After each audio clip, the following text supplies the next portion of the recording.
En el caso no se aprobó en modo alguno el empleo de programas sociales para condicionar la decisión de los votantes a favor de la candidata presidencial propuesta por la coalición Sigamos Haciendo Historia. Tampoco se acreditó la entrega de bienes, servicios, numerario o de cualquier otro pidiendo credenciales para votar e imponer el sufragio a favor de la propuesta de dicha coalición y de su candidata. Los hechos que se afirmaron fue el desvío de recursos públicos provenientes de la Secretaría del Bienestar para favorecer a dicha candidatura. En la especie, desde mi perspectiva, no se demuestra en autos la apropiación de programas sociales, como tampoco que se realizara una campaña que confundiera al electorado respecto de la subsistencia de estos solo si el partido político Morena obtenía el triunfo en la elección presidencial.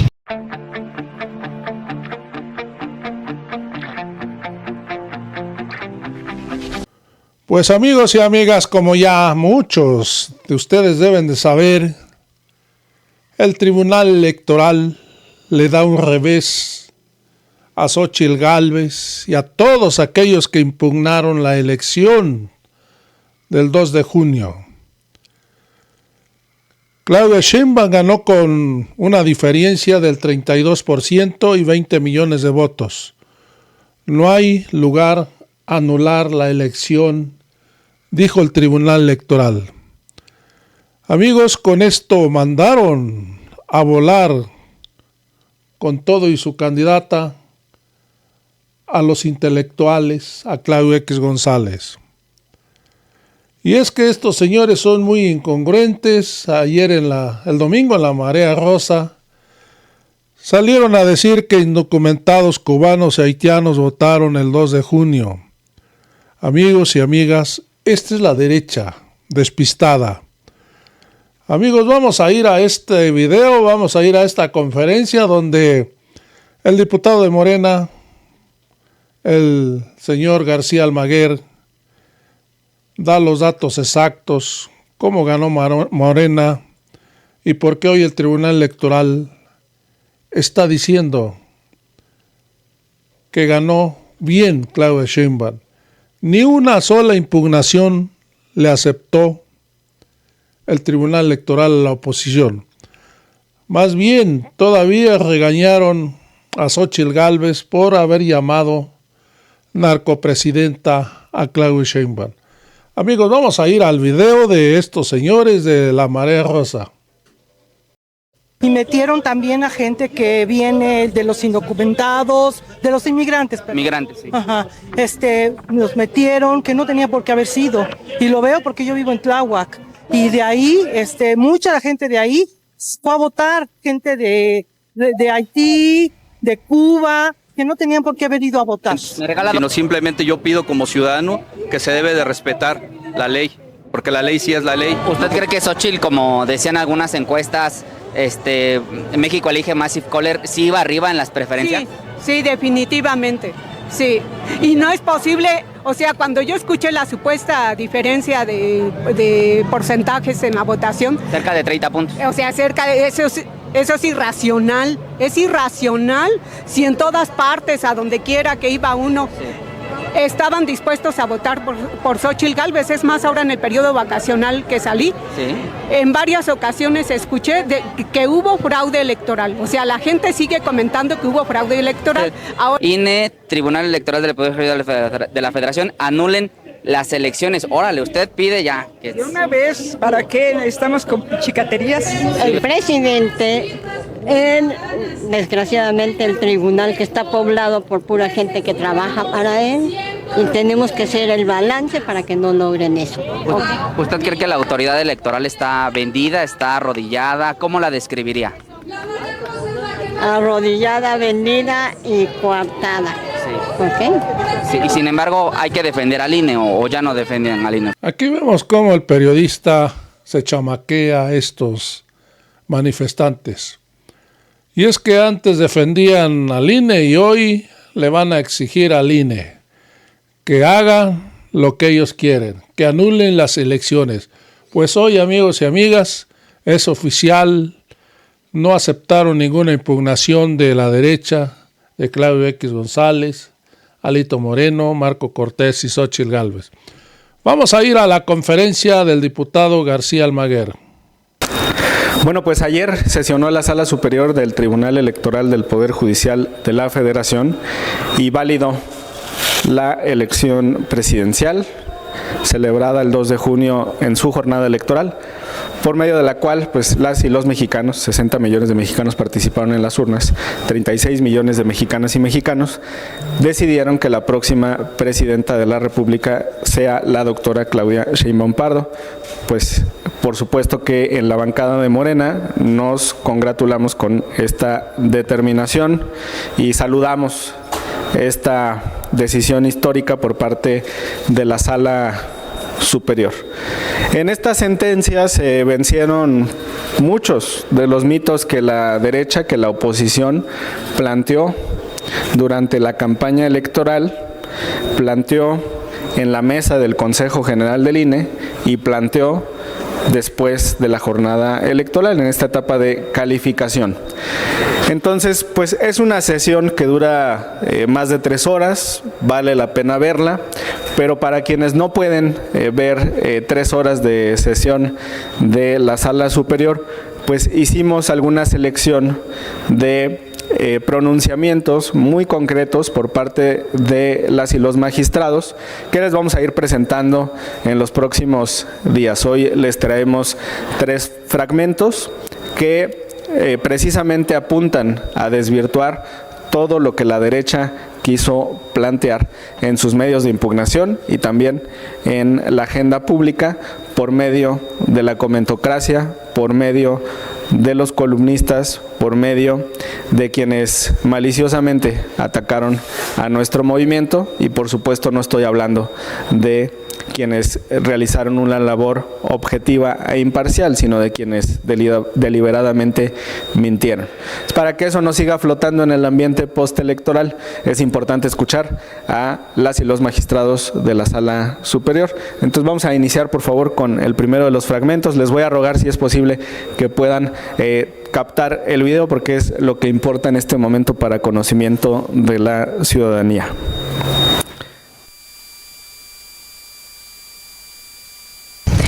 En el caso no se aprobó en modo alguno el empleo de programas sociales para condicionar la decisión de los votantes a favor de la candidata presidencial propuesta por la coalición Sigamos Haciendo Historia.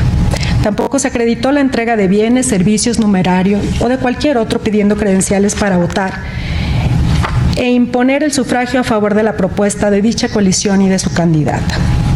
Los hechos que se afirmaron fue el desvío de recursos públicos provenientes de la Secretaría del Bienestar para favorecer a dicha candidatura.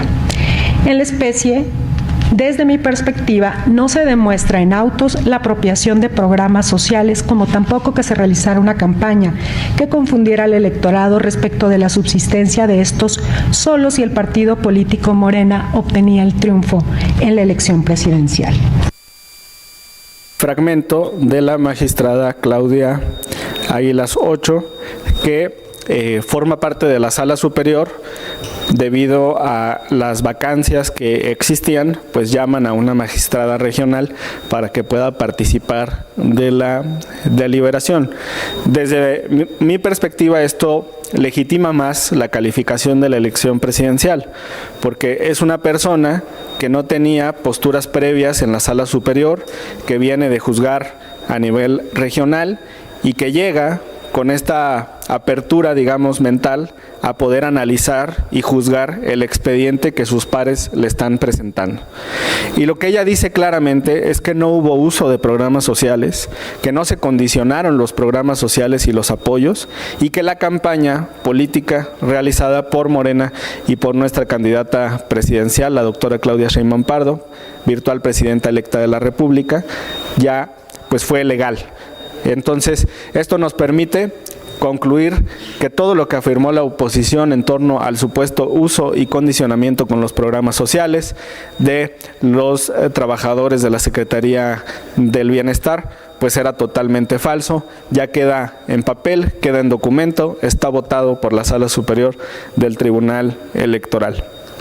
Ahora vamos a ver otro de los fragmentos. Este es un poco más extenso, pero es la parte nuclear del razonamiento de uno de los dos integrantes que presentaron el proyecto a sus pares.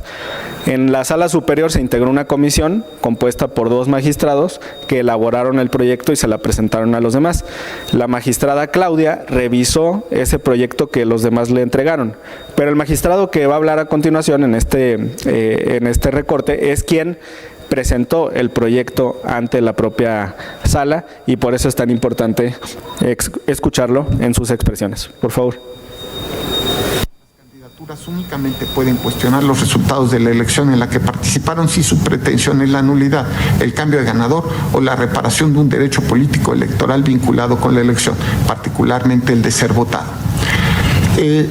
La demanda incumple requisitos legales y jurisprudenciales. El escrito de demanda de Xóchitl Gálvez Ruiz no cumple los requisitos exigidos ni en la ley ni en la jurisprudencia para ser admitida. Cuando de forma expresa la candidata manifiesta que no pretende la nulidad de la elección ni alega la afectación a su derecho político electoral de ser votada. La demanda incumple el requisito de procedencia del juicio de la ciudadanía porque el artículo 79 de la Ley Procesal Electoral establece que solo procederá cuando la persona ciudadana haga valer presuntas violaciones a su derecho a ser votada en las elecciones populares, elemento que en el escrito de demanda de la candidata no se plantea de forma expresa. La demanda incumple el requisito de procedencia jurisprudencial que se ha señalado porque la candidata en forma alguna cuestiona los resultados de la elección en la que participó, elemento que la misma actora de forma expresa señala que no pretende impugnar los resultados de la elección. De hecho, la actora en su escrito de demanda lo que intenta es una especie de resolución declarativa de responsabilidad. Al respecto, este tribunal en la jurisprudencia 7 del año 2003 estableció que este es el rubro, acción declarativa es procedente en el juicio de la ciudadanía.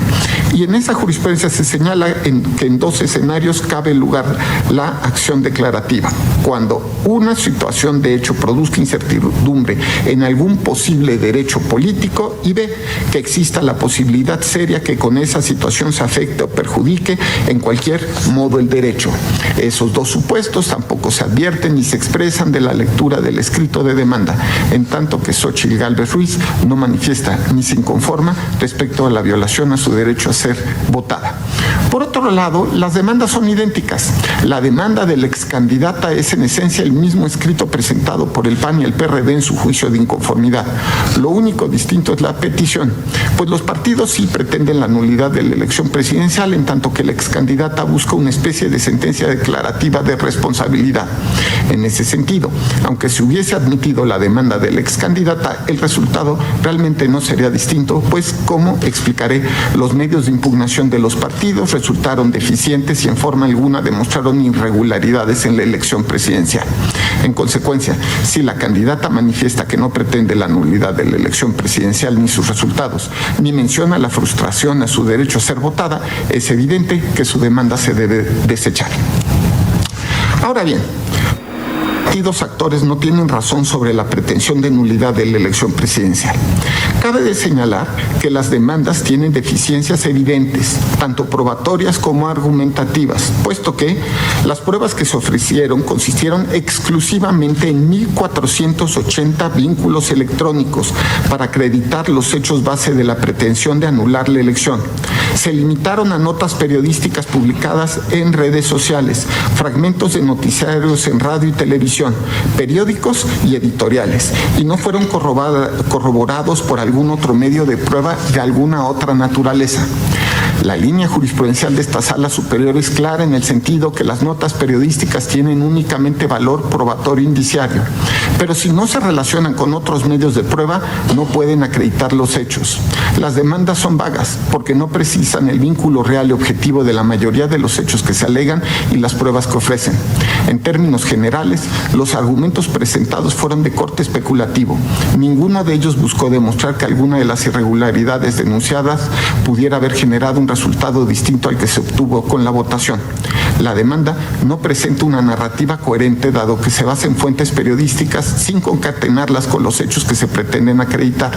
En las demandas no se demuestra que los hechos denunciados tuvieran algún impacto en la voluntad de la ciudadanía o en los resultados electorales, pues del desahogo de las notas periodísticas aportadas se advirtió que los contenidos se replican en diversos medios de comunicación. Esto es, se trata de la misma noticia replicada en varios medios. O tratan hechos focalizados que en algunos casos no se relacionan con la elección presidencial. Además, no hubo una sola prueba o argumento dirigido a acreditar la determinancia de alguna de las irregularidades alegadas, elemento fundamental para determinar la posible nulidad de la elección. Es importante mencionar que para conseguir la nulidad de una elección es necesario establecer la existencia de ilícitos graves, pero también es indispensable demostrar que esas irregularidades son determinantes para el resultado de la elección. En el caso, la parte actora omitió por completo señalar la manera en que las supuestas anomalías incidieron en el resultado de la elección presidencial, máxime que la diferencia entre el primero y el segundo lugar es muy amplia. En este sentido, no es razonable sostener de manera genérica que violaciones que ni siquiera estuvieron plenamente acreditadas hayan incidido en un resultado de la elección presidencial. Me pregunto, ¿se puede anular una elección en la que la candidata ganadora tuvo una ventaja de alrededor de 30 puntos porcentuales respecto del segundo lugar, con la sola aportación de vínculos electrónicos a noticias? Además, cuando los argumentos en la demanda resultan deficientes para acreditar su pretensión, la respuesta es no. Knockout a la oposición. Primero dice el magistrado Felipe de la Mata: la demanda de Xóchitl Gálvez incumple con los requisitos para ser admitida. O sea, ¿quién sabe qué abogado la asesoró? Que ni siquiera conocía la ley procesal en materia electoral, la ley general del sistema de medios de impugnación en materia electoral, que se equivocó del recurso que presentó. O sea, presentó un recurso que no sirve para lo que ella aspiraba o quería. Dice el magistrado de la Mata: además la demanda es idéntica a la que presentó el PRI y el PAN. O sea, agarraron un machote, se plagiaron entre ellos y presentaron una demanda idéntica. Fueron tan flojos los abogados como en la escuela, ¿no? Cuando se copiaba la tarea. Fueron tan flojos como para ni siquiera incorporar argumentos adicionales. A lo mejor le cambiaron nada más el tipo de letra, ¿no? Uno lo presentó en Times y el otro lo presentó en Arial, pero esto lo detectan los magistrados y dicen: son idénticas las demandas. Tercero, dice: es una demanda deficiente, no tiene pruebas. Solamente aportan 1,480 links de notas que están replicadas entre ellas, que fueron tomadas por distintos medios de comunicación, opiniones de columnistas.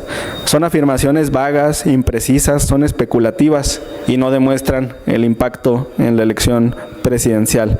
La demanda, dice, además es incoherente en su narrativa, ni siquiera tiene lógica. ¿Quién sabe quién la escribió? No hay pruebas y tampoco hay, por supuesto, determinancia.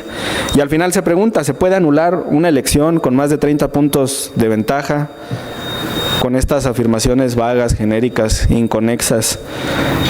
Pues por supuesto que no, concluye el magistrado de la Mata. Así es que informarle al pueblo de México: estos son los fundamentos de la decisión que tomaron las y los magistrados del Tribunal Electoral. El tercer video ya no lo vamos a transmitir, mejor lo guardamos para una próxima ocasión. Seguiremos comentando sobre esta sentencia de la Sala Superior. Me referiré brevemente a la discusión que tendrá próximamente el Consejo General del INE y la propia Sala Superior cuando se analice la asignación de las diputaciones de representación proporcional. Y ahí simplemente recordar que el 7 de diciembre del 2023 el INE fijó reglas que son generales, abstractas, obligatorias, impersonales y que fueron dictadas de manera previa a los actos que pretendía regular, es decir, a la jornada del 2 de junio.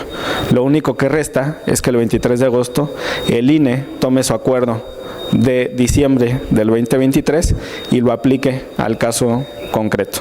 Y entonces, por supuesto, se confirmará la mayoría calificada del pueblo de México. Por su atención, muchas gracias.